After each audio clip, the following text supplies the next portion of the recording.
Say you only have £20 to spend. Or $20 if you're from the US. Well, today, we're going to be looking at a gaming laptop that only costs £20.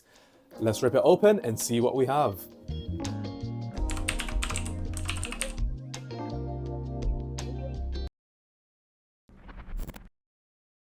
Buying a consumer laptop isn't my preference, trust me, but I do have a soft spot for gaming laptops. There's just something enticing when a dedicated GPU is thrown into the mix. Yes, the build quality in most are appalling, but that's besides the point. Gaming laptops are cool and this one is no exception.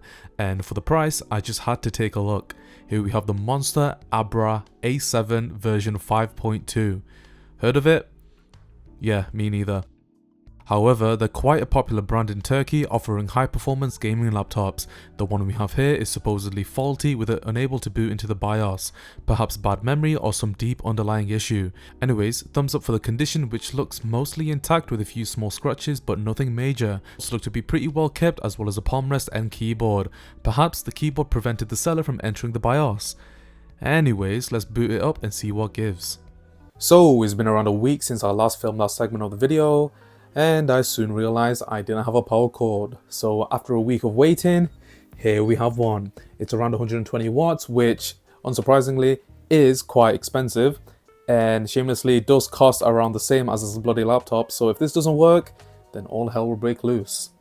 Just to summarize, this laptop has an i7-4710MQ CPU, it has no RAM, it doesn't have any storage, and it has a 17.3-inch TN display. Okay, how exciting. It also has 950M graphics, which we will test later on in the video if this thing even turns on. So this laptop is based off a Clevo model from about a few years ago, and that's the only way I could actually find out what power supply it supports. It supports 120 watts, so let's turn it on and see if it even boots up. Now, I do know without any RAM it won't turn on, but I just want to see if it has any sort of life. So let's plug it in and see. Okay, so there's some lights down there, I don't know if you can see that. Yeah, there's a green light and an orange light for battery. Okay, quite interesting. So let's boot it up. Oh, it's already on. I mean, it turned on. The backlit keyboard is definitely on. Let me just show you real quick. I don't know if you can see that, but the keyboard is definitely on. And so is the power button. But, unsurprisingly, there is no display. So let's crack it open, put some RAM, put some storage, and see if it actually does boot up, because honestly, I did not think we'd get this far. Would you look at that? I guess it's a good sign that this thing even turns on, and okay, that is quite heavy. You know what, let's get a scale and see how much this thing weighs. Okay, for some reason my scale has ceased to exist, so I guess I'll just put it on the screen. And I'm pretty sure it weighs more than 2 kilograms, because yeah, let's put some RAM, put an SSD, and see what else this tiny little beast, or should I say tiny, it's a flipping behemoth. Let's see what this thing has to offer. Okay, it looks like there's no screws on this top panel, so I'm pretty sure we can just pry it off. Okay. And yeah, would you look at that? Okay. And yeah, there's the main attraction. Okay, so we don't have an SSD. It looks like another, I think, is that an M.2 slot? That's an M-SATA slot. Okay, interesting. For the Wi-Fi card, we do not have a Wi-Fi card. No CMOS battery, no RAM, and there's a CPU. Isn't that quite convenient? You can literally just take off this top panel and just replace the thermal paste. And I'm pretty sure you can replace that CPU as well. It does look like it's socketed, so maybe we can do a CPU upgrade, who knows? Maybe not in this video, because I mean, it's a 20 quid laptop, isn't it? I'm pretty sure buying the CPU itself would probably cost more. Let's just hope that it boots up. So before we add any components, let's take out this heatsink and give it a good clean. And give it some fresh thermal paste, because I'm pretty sure they've never replaced this. Or maybe they have, because there was no screws on this flipping top panel. So let's do that real quick.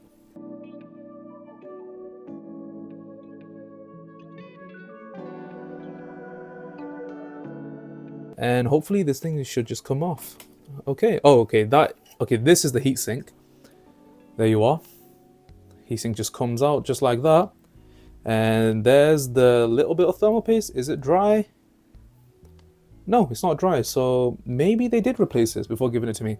And there's a socketed CPU. Okay, That is an i7 4710MQ, I always forget the name of it.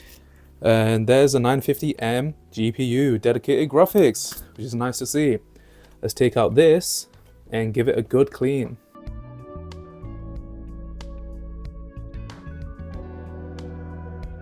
And there's the little fan, and this does need a good clean, so let's just give it a quick brush. And there we have it, good as new. Okay, so let's just leave this aside, clean the CPU, take it out, and let's just have a better look at what it's saying. Now this is very convenient because I didn't even need to take out this whole bottom panel to even access the CPU, which you normally see from laptops from like 2014, 2015. I'm pretty sure this is when this came out, so it'd be around 10 years old now.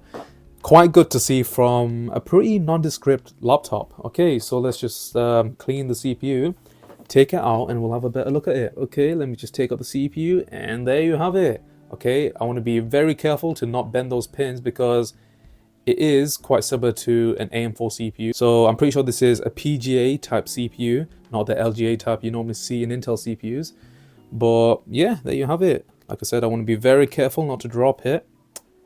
And yeah, would you look at that? The fact that you can upgrade the CPU, put in a better i7. I'm not sure how much better you can get with this i7, but who knows? Maybe down the line we can put maybe a 4800MQ, 4910MQ. Make sure it's in the right orientation. Yes, it is.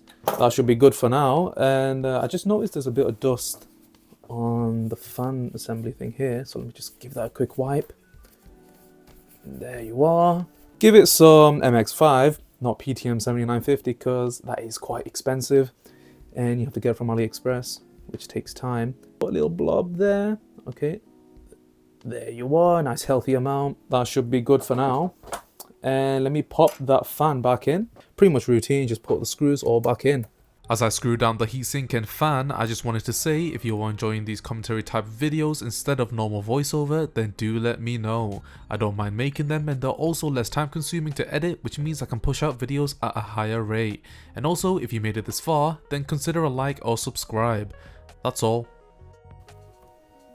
There you are. Okay, now the next thing on the agenda is installing some RAM. So I have 2 sticks of DDR3, 4GB, so a total of 8GB, which I think should be enough for this kind of laptop. So let's just put it in. I'm pretty sure you can upgrade this up to 32GB of RAM, which I do not have on disposal. Hence I'm using 8GB. Slide those in. There you are. And what else do we need? Yes, a CMOS battery. This does not have a CMOS battery, so I just got a simple one from an old motherboard. I think it takes CR2032 if I'm not mistaken.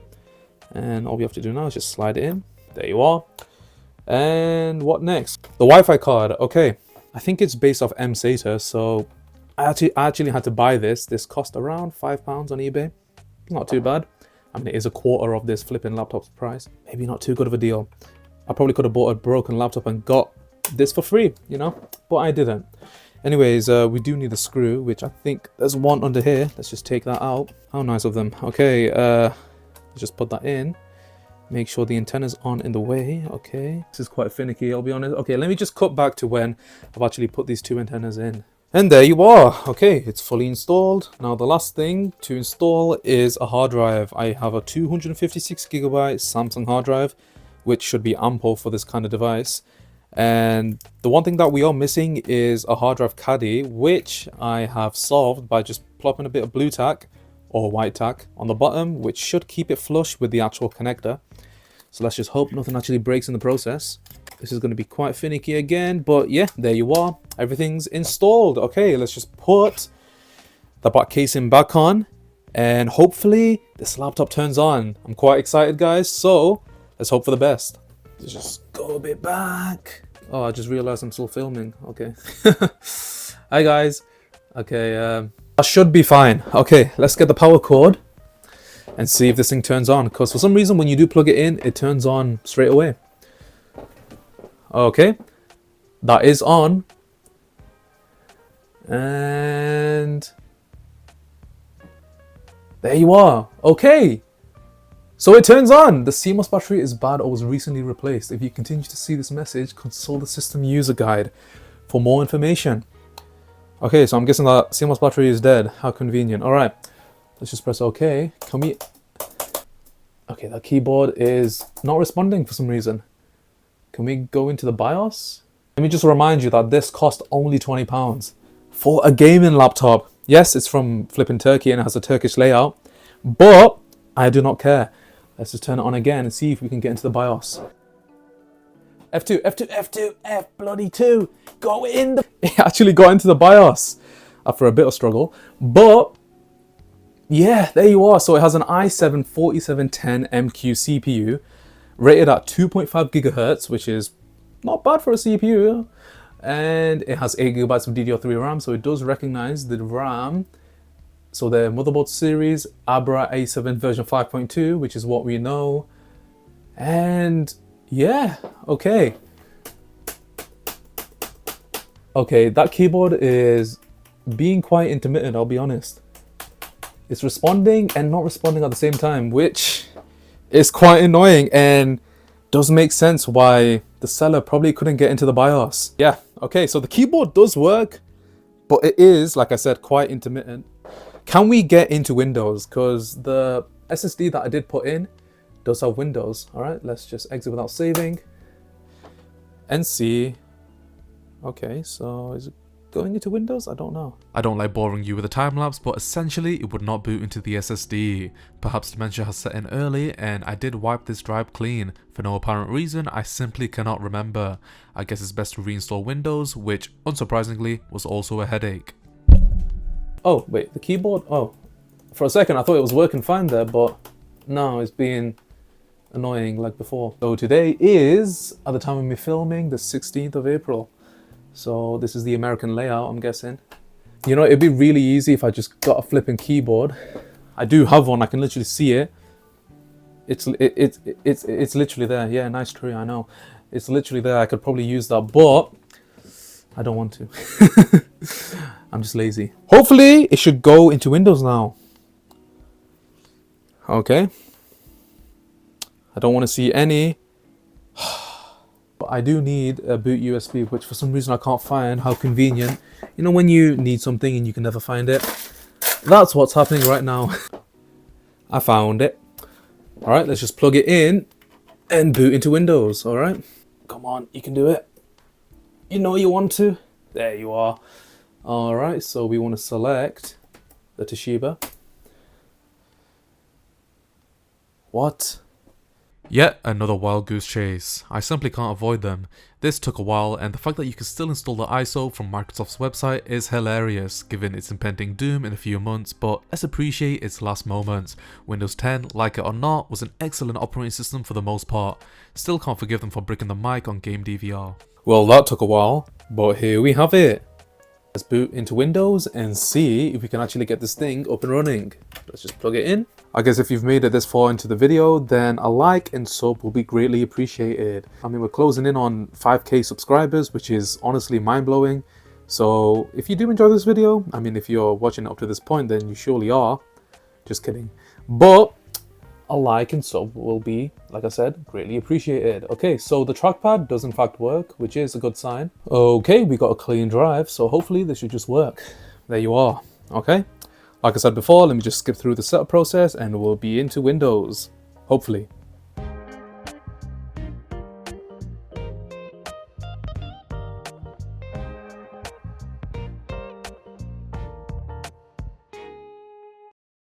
Hey, we're into Windows 10. Would you look at that? I mean, I just got to remind myself that this costs only £20 with the added RAM, SSD, you know, those kind of things. But we don't think about that. We think about the main laptop, the main attraction. For only £20, we got a fully functioning laptop, which is honestly kind of crazy. Yes, some things are not functioning right, like the keyboard, for example, but we can forget about that. We can use, I don't know, we can use a trusty Bluetooth keyboard. Why not? Just plop it on there and no one will tell the difference. Yes, I do know that it's pink. Don't judge me, okay? Let me get the receiver and we should be golden, all right? Hey, let's go. Does it work? Yes, it does. Okay. So we'll just use that for now on. I mean, there's no point in changing the keyboard because to buy a replacement keyboard costs more than this flipping laptop. I mean, crazy, innit? If I really wanted a keyboard, I'd have to go into AliExpress and that'll just take shipping time. it'll cost more than the laptop, so there's really no point, is there? So we'll just use this for now as an alternative, and hopefully we should get by. I mean, I think we should. I mean, it's a full-size keyboard, isn't it? Kind of replicates the keyboard that we have here, and plus this is a Turkish layout, which isn't convenient for me, so we'll use this for now on. Anyways, I don't think we have any drivers installed, so let's go into the task manager and see what we're working with. Okay, performance. Okay, so let me just go a bit closer so you can actually see that. Okay, so we do have an i7 4710MQ CPU at 2.5 GHz, 4 cores and 8 threads. I mean, that's pretty good for a 2014 CPU. We have 8 GB of DDR3. I mean, I guess we could upgrade that to 16 if I can find an extra stick. Yes, that 256 GB SSD, which should be enough to download some games. So let's download some drivers and download some games, and hopefully we can test this thing out properly. And obviously do some benchmarks, because, you know, we gotta stress test this thing out, innit? It's a monster, of course. It definitely sounded like a monster, cause merely installing those updates made those fans spin. Of course we'll test the temps later on, but say you're using this in a library, you'll probably get banned. Hey, at least you can play games. Or can it?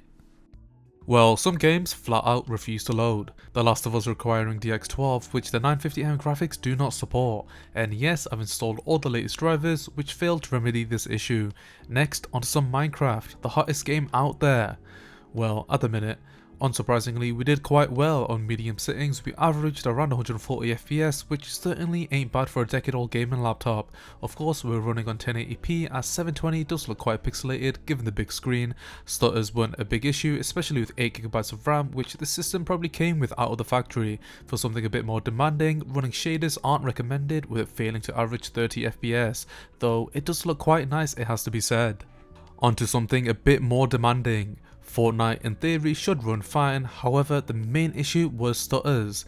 It did look like the CPU was somewhat bottlenecked by the GPU with sporadic utilization spikes. However, this may just be software based. Running on the lowest setting possible on performance mode, I did expect a bit better, but once on the ground, the gameplay was pretty smooth, averaging around 80 FPS. On 720p, it did eliminate those stutters, but to be honest, I'd rather live with them rather than play on such a dated resolution. A game I've never really played before, but given it was free on Steam, I thought, why not? Metro 2033 seemed like a good pairing given it was released around a decade or so. On medium settings, which were pre-selected, we failed to achieve that 60 FPS target, and again, the CPU was facing a pretty major bottleneck. Seems like the GPU isn't powerful enough to drive that beefy 4-core CPU. RAM utilization was quite low, frame times were stable, so I suppose we blame the 950M for this result. A shame, given at one point in time this would have been alright. Also, my awful gameplay didn't help. And finally, in CS2, things could have been a bit better. For one, the game randomly crashed when loading into a match, which wasn't ideal and I had to force shut it down. Besides all that, on medium settings the game ran pretty well, pulling a 72 FPS average. Also, if you're wondering, MSI Afterburner doesn't like CS2 for whatever reason. Now for some benchmarks. In Cinebench R23 we got an average score of 3059. Temperatures stayed quite cool, around the 60-degree mark. I refuse to believe people's claims that these chips are unusable. During my testing they never missed a beat. Valley Benchmark did quite well on high settings, pulling a 33 FPS average. Overall it felt quite smooth with a few dips here and there, nothing major. Would I recommend this laptop for intense gaming sessions? Probably not, but for lighter titles and medium scale video work it should do just fine. You might be wondering what it's like just using it as a laptop. Well, with the help of the 4 cores and 8 threads, everything felt smooth and snappy. Windows rarely suffered from high workloads. Browsing the web was like any other laptop, though it did take some time loading some graphics, which was to be expected. Despite the screen supposedly a TM panel, colours didn't look too washed out, and at the right angle, they were pretty good, I'd say. Maybe a bit too heavy on the contrast, but still a decent panel. What about the speakers?